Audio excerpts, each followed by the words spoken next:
Friends, welcome to சப்தாவின் சேட்டைகள். நான் உங்க சப்தா. நம்ம இன்னைக்கு என்ன பார்க்க போறோம்னா, ரொம்பவே உடம்புக்கு நல்லது கருவேப்பிலை சாதம் எப்படி செய்யறதுன்னு தான் பார்க்க போறோம். கருவேப்பிலை சாதம் செய்ய தேவையான பொருள் என்னென்னு வாங்க பார்க்கலாம். கருவேப்பிலை தேவையான அளவு, கொத்தமல்லி, உளுந்து, மிளகு, காஞ்ச மிளகாய், கடலை பருப்பு ஆன் பண்ணி வடை சட்டியா மேல எடுத்து வச்சுக்கலாம்.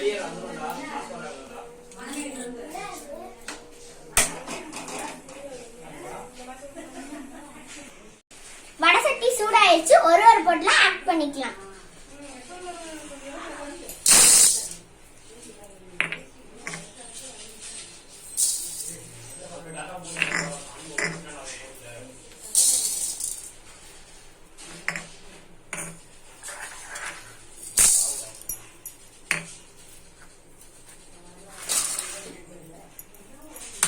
இதை வந்துட்டு நல்லா கிண்டி விட்டுக்கலாம்.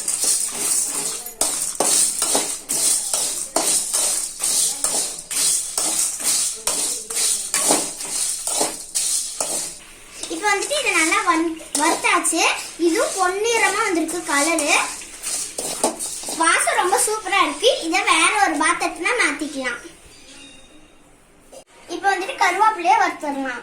நான் தேவையான அளவு கருவேப்பிலை எடுத்திருக்கேன். இதை வந்துட்டு நல்லா கிண்டி விட்டுருக்கலாம்.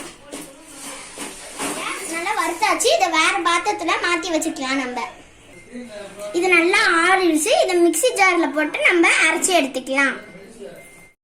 இப்ப தாளிக்கிறதுக்கு தேவையான பொருள் என்னென்னு பார்க்கலாம். கருவேப்பிலை பொடி, எண்ணெய், கடுகு, உளுந்தம்பருப்பு, தேவையான அளவு உப்பு, கருவேப்பிலை கொஞ்சம். இப்ப தாளிக்க ஸ்டார்ட் பண்ணிடலாம். ஃபர்ஸ்ட் இதுல நம்ம எண்ணெய் ஊத்திக்கலாம்.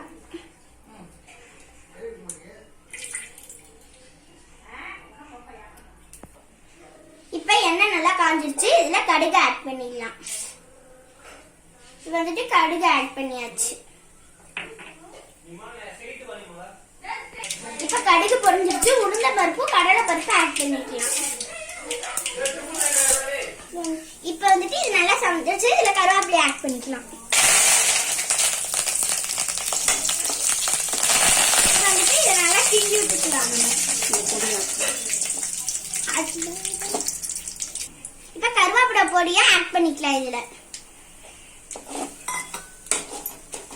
அடுத்து உப்பு. அடுத்து இதை நல்லா கிண்டி விட்டுக்கலாம். இப்ப பாருங்க ரொம்பவே சூப்பரா வந்திருக்கு. இதுல சாதத்தை போட்டு நம்ம கிண்டி விட்டுக்கலாம். இப்ப பாருங்க ரொம்பவே சூப்பரான கருவேப்பிலை சாதம் ரெடி. இதை வீட்டுல நீங்க கண்டிப்பா ட்ரை பண்ணி பாருங்க. இந்த வீடியோ உங்களுக்கு பிடிச்சிருந்தா லைக் பண்ணுங்க, ஷேர் பண்ணுங்க, கமெண்ட் பண்ணுங்க. மறக்காம பெல் ஐகானை கிளிக் பண்ணிட்டு சப்ஸ்கிரைப் பண்ணிருங்க. அடுத்த வீடியோல சந்திக்கலாம்.